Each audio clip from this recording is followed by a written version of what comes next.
সম্মানিত দর্শক এবং শ্রোতাবৃন্দ, আমি ডক্টর আবুল কাশেম মোহাম্মদ মাহবুবুল্লাহ যশোরী বাংলাদেশি সেবা পার্টির পক্ষ থেকে আপনাদের সকলকে জানাই আসসালামু আলাইকুম ওয়া রাহমাতুল্লাহ। আমাদের মনে রাখতে হবে, আঘাত যদি বেশি লাগে তখন বুঝে নিতে হবে আল্লাহ চাইছেন তুমি কেবল আল্লাহর হয়ে যাও।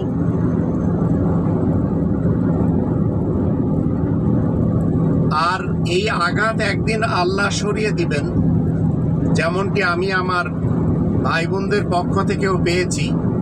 তারা জানে না যে আমার বাড়ি এবং 5 শতাংশ জায়গা, সেখানে কারোর কোনো কর্তৃত্ব নেই।